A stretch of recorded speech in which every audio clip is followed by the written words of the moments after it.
Welcome to Voices of Biocomplexity, conversations inspired by complexity. I'm Erin Raymond from the University of Virginia's Biocomplexity Institute, and in each conversation we explore how data, modeling, and interdisciplinary science help us understand the interconnected challenges shaping our world. Today's conversation started with a question I couldn't answer myself. Why are diseases we thought we understood still becoming major public health stories? Recent measles outbreaks in the United States have renewed questions about vaccination, while Ebola continues to emerge in parts of Africa, reminding us that infectious diseases remain a global challenge. Joining me for this conversation are two of the Institute's infectious disease experts, Bryan and Srini Venkatraman. They develop large-scale computational models that help public health officials respond to disease outbreaks and understand the complex interactions that shape how diseases spread through populations. I'm Bryan Lewis. I'm a computational epidemiologist. I work at the Biocomplexity Institute and been studying infectious disease, building models, and either helping guide response to outbreaks or write papers about policies and things that would help keep them under control. For a long time, for over 2 decades. Yeah, a long time. I'm Srini Venkatraman. I'm a research assistant professor at the Biocomplexity Institute, and I've been with the group for over a decade now. I just Crazy. thought about it, and then it's a lot of it has been consumed by COVID. I cut my teeth into infectious disease modeling with the group, and I do a lot of data science and computational model development, and in assistance of a lot of these response-based studies, but also trying to extract scientific questions from that can be investigated with other partners. Right. And what I wanted to talk to you guys about today were these two diseases, outbreaks, I don't know the right terminology, that I kind of thought we were done with. I felt like, those were in the past, and that's Ebola and measles. Measles closer to home, obviously. Ebola. I thought that we were done. Ebola, I remember Ebola popped up. I think it was in the 90s, maybe early 90s. I mean, it's been going off and on here and there, but yeah. Right.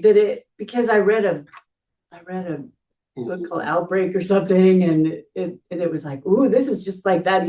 Oh my gosh, And so, of course, the internet was not really a thing, which is good and bad. And so then Ebola kind of went away, and then it came back big time, 2014. 2014, West Africa was the biggest one we've seen. Right.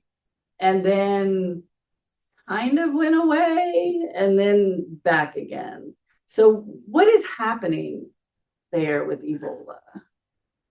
That's a tricky question. I mean, it's still not fully understood, the dynamics of where it circulates in the animal reservoir, as we call it. Okay. So the virus isn't going away. It's in some host. It's not completely clear. People have implicated bats. It also gets into other animals that often people end up eating. Sometimes that might be the initial spillover event, gets it into the human population. Right. But yeah, this virus has been around for a while. I think it was originally discovered somewhere in the 40s or the 50s and got its name from there. This particular one is a virus that was discovered a while ago, but we haven't seen very many human outbreaks of it. There's only been a couple of them, this Bunjimbuyo. I can't pronounce it. Bunjimbugyo, something like that. It's fun to say, though. Yeah, exactly. I'd love to hear someone say it. Someone from the Congo say it a couple of times so I can actually hear how they pronounce it. But there's 4 flavors of what we consider Ebola. And there's a lot of these hemorrhagic fevers that have different classifications, and the virologists are always slightly tweaking it here and there as we understand them more and more.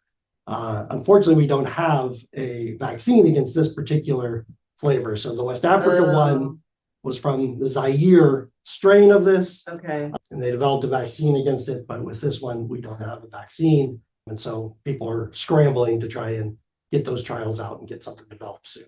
Right. So you talk about the animal reservoir. I know with measles, we don't talk about that.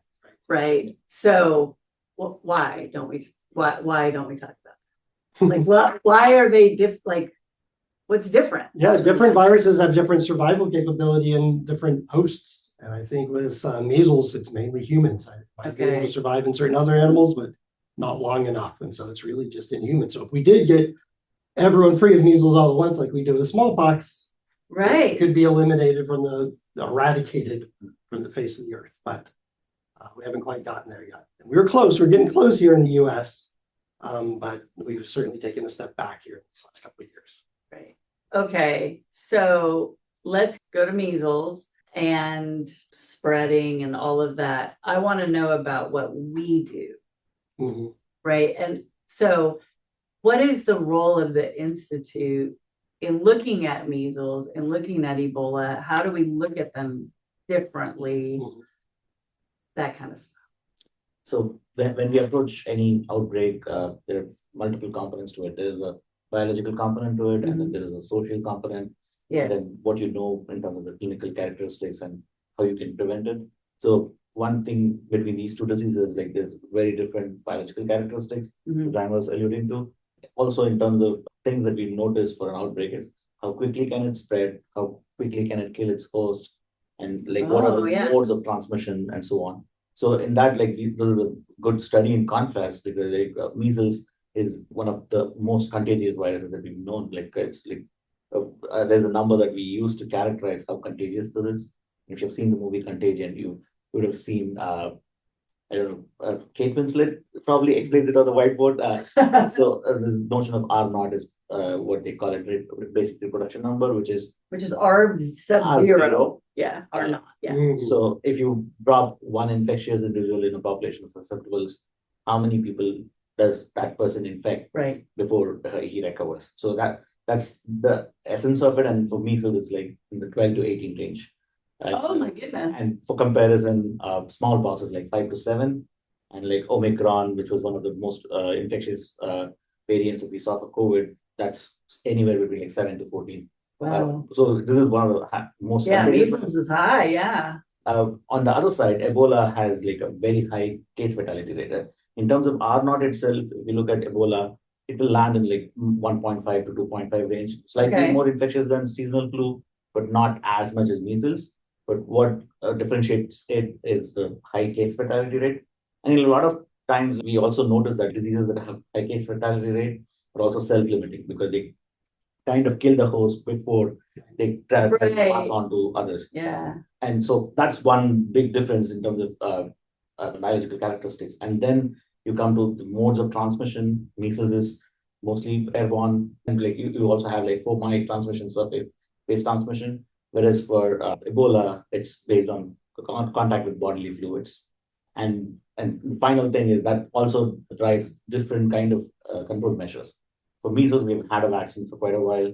So the primary push in kind of eliminating measles for many countries, like getting to like a population level coverage. Right. And that essentially tells you, like, as we talked about this R naught, base R naught is like this 12 to 18 number is like when the entire population is susceptible. So if you vaccinate enough number of people, then you kind of bring down the effective R naught, which is basically if you bring that below 1 for any individual that comes in, the epidemic would die out. So and that's like 95% is the target that people want to achieve for measles. Whereas in the context of Ebola, since it's a very local contact, like density-driven disease, you have to understand contact tracing, like looking at people who came in contact with an infected individual, and also look at if you have vaccines. We don't have for the current virus, but we had for the previous West African one. You kind of do what they call ring vaccination, which is vaccinate everyone who kind of came in contact with or like got exposed to the virus. So in a way, all of these methods need to be studied, without like actually trying it out in the population, right? So that's where our group brings in our expertise in both representing populations, but also a lot of these dynamics on populations. So we build like synthetic representations and then simulate the spread of these diseases and then say, okay, what would happen if we vaccinate this many people? Or what would happen if we institute safe burials for Ebola? So that's where we come in. And I think every disease throws up a different challenge. But I think our group has over the years developed a rich enough suite of tools that can tackle most of these diseases.